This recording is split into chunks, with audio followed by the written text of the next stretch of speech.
स्वाति जी, हम आपको झूठा दिलासा नहीं देंगे। आपके पति की हालत बहुत खराब है। अब तक उन्हें होश नहीं आया है। जब तक वो होश में नहीं आ जाते हम कुछ भी नहीं कह सकते। आप भगवान पर विश्वास रखिए, सब कुछ ठीक होगा। भगवान पर विश्वास? कैसे रखूं भगवान पर विश्वास? अभी हमारी शादी को 8 दिन भी नहीं हुए और मेरा सुहाग जीवन मृत्यु के बीच झूल रहा है। जब भगवान की ओर विश्वास नहीं है तो शैतान पर तो होगा। मैंने मना किया था गांव में मत जाओ, मगर तुमने मेरी एक ना सुनी। देख लिया नतीजा। अब दूर हटो मेरे बेटे से। उसके पास जाने की जरूरत नहीं है। पर माँ, उनकी हालत तो देखो आप। उनका ख्याल रखने की बजाय मुझ पर गुस्सा हो रहे हो आप। गुस्सा क्यों ना हो, अब तेरी गलती है। देखिए, गलती किसी की भी हो, आप इस तरह यहाँ पर नहीं झगड़ सकते। मरीजों को डिस्टर्ब हो रहा है। वैसे भी रात के वक्त यहाँ पर कोई नहीं रुक सकता है। आप लोग अभी चले जाइए। डॉक्टर के कहने पर सुमेधा जी अपनी बहू स्वाति को लेकर घर आ गई। कुछ दिन पहले जहाँ शादी की चहल पहल थी, आज सब कुछ वीरान है। सुमेधा जी अपने पति को पहले ही खो चुकी थी। आज इकलौता बेटा भी कोमा में है। उसकी आंखों में नींद नहीं थी। वो भागते हुए भगवान के मंदिर में पहुंची और रोने लगी। मुझे पता है किसी को बिना मतलब परेशान नहीं किया जाना चाहिए।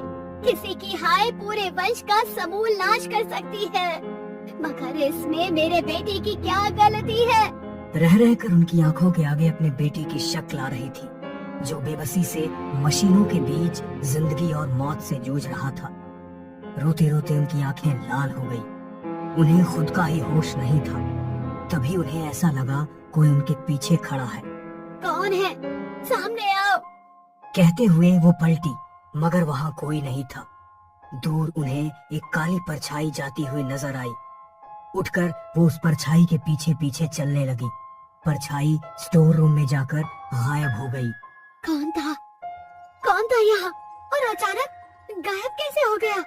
वो उस परछाई को ढूंढ ही रही थी कि उनकी निगाह हवेली की बालकनी पर पड़ी। वहाँ वही काला साया नजर आया, जिसने पलटकर सुमेधा की तरफ देखा और बालकनी से कूद गई। ये देखकर उनके रोंगटे खड़े हो गए। सर पर पसीने की बूंदें झलक गई। वो अपने कमरे में चली गई। दूसरी तरफ स्वाति एक अंधेरे मैदान में तेज दौड़ लगा रही थी। उसकी सांसें फूलने लगी थी। वो मुड़ मुड़ कर पीछे देख रही थी, मगर तभी एक साया नजर आता तो कभी कुछ नहीं। उसका भागना मुश्किल होने लगा। उसकी सांसें उखड़ गई और वो जमीन पर गिर गई। जैसे ही उसने उठने की कोशिश की, उसके सामने वही आदम कद से भी लंबा, बड़े बड़े नाखून, अजीब सा डरावना चेहरा लिए एक साया खड़ा था। उसे देख स्वाति के मुंह से आवाज भी नहीं निकल रही थी, मगर फिर भी पूरी हिम्मत जताकर वो जोर से चिल्लाई, कोई है? प्लीज बचाओ, हेल्प मी, बचाओ मुझे।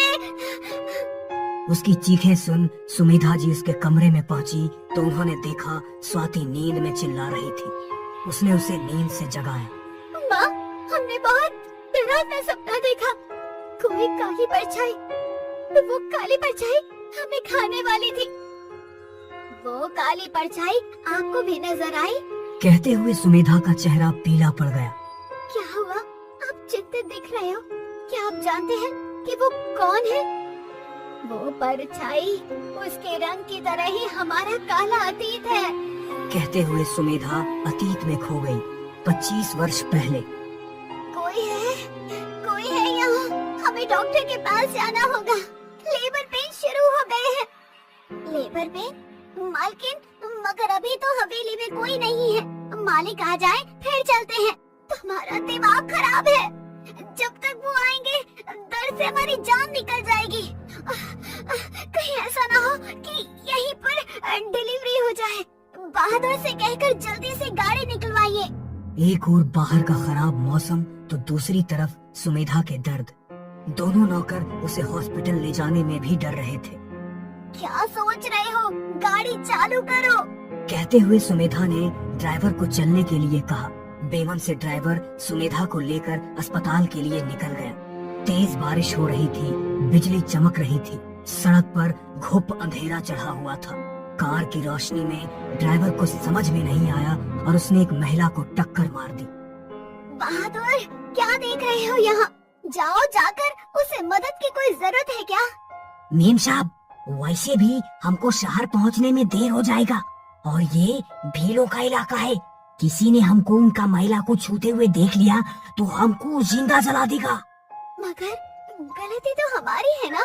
यदि कोई मदद के लिए उसके पास नहीं पहुंचा तो हो सकता है कुछ ऊंच नीच हो जाए। गाड़ी से उतरो बहादुर, तुम जाकर उस लड़की को देखो, वरना हम जाएंगे। मैम साहब, ना आप जाएंगे ना हम लोग। बहादुर भैया, जल्दी से यहाँ से निकलो। सुमेधा ने दोनों को रोकने की कोशिश की मगर वो लोग नहीं रुके। वो लड़की जो गाड़ी से टकराई थी वो भी प्रेग्नेंट थी। वो वहीं रोड पर कराह रही थी। सुमेधा को हॉस्पिटल पहुंचने के बाद बेटा हुआ। उसके साथ आई हुई नौकरानी और ड्राइवर दोनों खुश थे मगर सुमेधा का मन अभी भी उसी लड़की में लगा हुआ था। सुमेधा के पति हॉस्पिटल आ गए थे। वो भी बहुत खुश थे। हॉस्पिटल से डिस्चार्ज होकर जब सुमेधा घर पहुंची तो उसे वहाँ किसी के होने का एहसास हो रहा था। देर रात कई बार उसे बच्चे के रोने की आवाजें सुनाई पड़ती। उस रात के बाद मेरे साथ ये सब क्या हो रहा है? मैं पागल हो जाऊंगी। मैं कल सुबह ही पुजारी बाबा के पास मंदिर जाऊंगी, वो ही कोई हल बताएंगे। अगली सुबह पुजारी बाबा के पास जाने के लिए सुमेधा मंदिर के लिए निकली तो एक काली बिल्ली उसका रास्ता काट गई। वो बिल्ली दरवाजे के कोने में बैठकर रोने लगी। ये कैसा अपशगुन है? कहीं मेरे बच्चे को कोई खतरा ना हो। मैं उसे छोड़कर नहीं जाऊंगी, बल्कि बाबा को ही मैं यहाँ अपने पास बुला लूंगी। सुमेधा ने बहादुर को भेज पुजारी बाबा को बुला लिया। उन्होंने अपनी शक्तियों से देखा तो उनके होश उड़ गए। सुमेधा बेटा, तुमसे ऐसा गजब कैसे हो गया? तुम्हारी गाड़ी से टकराकर कोई गर्भवती महिला मर गई। ये उसकी और उसके बच्चे की आत्मा है जो अपना बदला लेने के लिए आई है। वो तुम्हारा बच्चा अपने साथ लेकर जाएगी। नहीं बाबा, ऐसा नहीं हो सकता। वो हमने जानबूझकर नहीं किया था, बल्कि गलती से हुआ था। मैं तो रुकना चाहती थी, मगर बाबा कुछ तो कीजिए, कैसे भी मेरे बच्चे की रक्षा कीजिए। बेटा, मैं केवल इतना कर सकता हूँ कि उसकी आत्मा को इस घर में बांध सकता हूँ। तू यहाँ से अपने बेटे को लेकर कहीं दूर चली जा। अपने बच्चे की रक्षा के लिए मैं ये गांव आज ही छोड़ दूंगी। हम लोग अब शहर वाली कोठी में जाकर रहेंगे। कहते हुए सुमेधा ने अपने पति को सारी बात बताई तो वो भी वहाँ से जाने को तैयार हो गया। अपने छोटे से बच्चे को लेकर वो लोग हवेली से निकल ही रहे थे कि हवेली के बाहर लगा बड़ा सा आम का पेड़ उसके पति के सर पर आकर गिर गया। ये क्या हो गया है? अपनी आंखें खोलो, क्या हुआ आपको? और वो वहीं मर गया। बेटा, ये आत्मा बहुत शक्तिशाली है क्योंकि वो क्रोध में है। मैं उसे यहाँ रोकने की कोशिश करता हूँ। तू अपने बेटे को लेकर यहाँ से चली जा, चली जा। बाबा जी के कहने पर वो अपने बेटे को वहाँ से लेकर निकल गई और कभी भी लौट कर वापस गांव नहीं गई। मगर जवान बेटे के जिद के आगे वो झुक गई और बेटा अपनी नई पत्नी के साथ गांव पहुँच गया था, जहाँ उसके साथ ये हादसा हो गया। वर्तमान का समय। क्या करूं? कुछ समझ नहीं आ रहा है। कुछ तो करना होगा मुझे। मैं अभी बाबा से मिलने जाऊंगी। खुद से ही बात करती हुई वो घर से निकल ही रही थी कि तभी उसकी गाड़ी खुद ब खुद रिवर्स होने लगी। गाड़ी घर की दीवार से टकरा गई। ये देख ड्राइवर ड्राइविंग सीट छोड़कर भाग गया। वो समझ गई कि वो आत्मा उसे यहाँ से जाने नहीं देना चाह रही है। क्या चाहती हो तुम? हम तुम्हारे गुनहगार हैं। हमारे बेटे को छोड़ दो, हमारी जान ले लो। वैसे भी तुम हमारे पति को छीन ही चुके हो। अब बेटे को कुछ हो जाएगा तो हम जी नहीं पाएंगे। मार दो हमें, ले लो अपना बदला। यदि इतनी आसानी से मार दिया तो हमारा बदला कैसे पूरा होगा? तुम्हें क्या पता अपने बच्चों के खोने का गम क्या होता है? सारी रात हम सड़क पर किसी की मदद का इंतजार कर रहे थे, मगर कोई भी हमारी मदद के लिए नहीं पहुंचा। अपने बच्चों को अपनी आंखों के आगे तड़पते हुए देखा है। तुम भी पल पल अपने बेटे को मरते हुए देखोगी और उसके बाद तुम्हारा खानदान खत्म हो जाएगा। तुम्हें जो सजा देनी है मुझे दे दो, मेरे बेटे को छोड़ दो। उसे मारकर तुम्हें अपना बेटा वापस तो नहीं मिलेगा। सोचो, यदि तुम्हारा बेटा जिंदा होता तो वो भी उसी की उम्र का होता। जवान बेटे पर मुसीबत को देखकर एक माँ के दिल पर क्या बीतती है। मेरा ना सही, उसकी नवविवाहिता के बारे में तो सोचो, अभी तो उसके हाथ का चूड़ा भी नहीं उतरा है। परछाई ने उसकी बात का कोई उत्तर नहीं दिया। तभी स्वाति भी वहाँ आ गई। उन लोगों की बात सुन उसे सब समझ आ गया था। आप अपने बच्चे की चाह में भटक रही हैं। एक बार मन की आंखें खोलकर तो देखो, राज में आपको अपना बेटा नजर आएगा। यदि आपने मेरे सुहाग को मुझे सुकुशल लौटा दिया तो मैं वादा करती हूँ, हम दोनों मिलकर आपके लिए श्राद्ध करेंगे ताकि आपको मुक्ति मिल सके।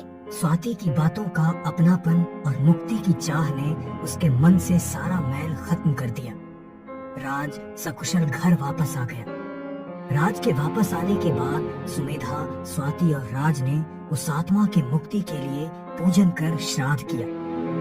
उस आत्मा को मुक्ति मिल गई। मगर सुमेधा जी को उम्र भर इस चीज का मलाल रहा कि काश उस वक्त उन्होंने अपने नौकरों को फोर्स कर कर बोला होता कि उसे भी अपने साथ हॉस्पिटल लेकर चलो, तो शायद वो भी बच जाते और सुमेधा के परिवार को कोई तकलीफ भी न होती।